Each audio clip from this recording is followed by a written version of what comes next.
News ടോക്കീസിൻ്റെ ഏറ്റവും പുതിയ വീട്ടിലേക്ക് എല്ലാവർക്കും ഹാർദവമായ സ്വാഗതം. ഞാനിന്നിവിടെ പറയാൻ പോകുന്നത് ഒരു രസകരമായ ഒരു കാര്യത്തെക്കുറിച്ചാണ്. സാധാരണ നമ്മളൊക്കെ കടൽ തീരത്തൊക്കെ പോയിട്ടുണ്ടാവും കടൽ കാണാൻ വേണ്ടിയിട്ട്. പക്ഷേ ഇന്നലെ കൽപ്പാക്കം എന്ന കടൽ തീരത്ത് പോയപ്പോൾ ഇങ്ങനെ ഒരു ചാല് അങ്ങോട്ട് കീറിയ പോലെ ഒരു കാഴ്ച കണ്ടു.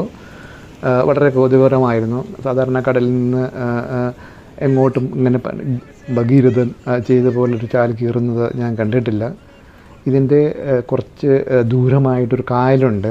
അപ്പോൾ ഈയിടെ പെയ്ത മഴയുടെ കാഠിന്യം കൊണ്ടാണെന്ന് തോന്നുന്നു കായലിൽ നിന്നും വെള്ളം പൊങ്ങി കടലിലേക്ക് ചേരാൻ വേണ്ടിയിട്ടാണെന്ന് തോന്നുന്നു ഇത്തരത്തിലൊരു ചാൽ അങ്ങോട്ട് കീറി വെച്ചിട്ടുണ്ട്. അപ്പോൾ ഇനി വരും ദിവസങ്ങളിൽ കൂടുതൽ മഴ പെയ്യുകയാണെങ്കിൽ ഇത് തമ്മിൽ രണ്ടും ബന്ധപ്പെടുത്തിക്കൊണ്ട് രണ്ട് സ്ഥലത്തുമുള്ള വെള്ളത്തിൻ്റെ ഓവർഫ്ലോ മറ്റു കരകളിലേക്ക് പോകാതെ നിൽക്കാനുള്ള ഒരു പരിപാടിയുടെ ഭാഗമായിട്ടാണെന്ന് തോന്നുന്നു. ഇപ്പോൾ തന്നെ ഇത്തരത്തിലുള്ളൊരു ചാല് കീറിയിട്ട് കായലിനെ കടലിനുമായിട്ട് ബന്ധപ്പെടുത്തി വച്ചിരിക്കുകയാണ്.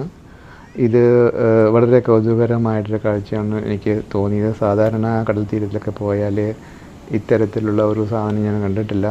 ഇത് ഇവിടങ്ങളിൽ സാധാരണ ഉണ്ടാവുന്ന ഒരു പ്രക്രിയയാണെന്നാണ് ഇവിടുത്തെ ലോക്കൽ ആളുകൾ പറയുന്നത്. മഴ അല്ലാണ്ട് പെയ്യുമ്പോൾ ഇത്തരത്തിൽ ചാല് കീറി വെള്ളം അങ്ങോട്ടും ഇങ്ങോട്ടും ഒഴുകിവിടുന്ന ഒരു പ്രക്രിയയാണ് ഇവിടെ സംഭവിക്കാൻ പോകുന്നത്.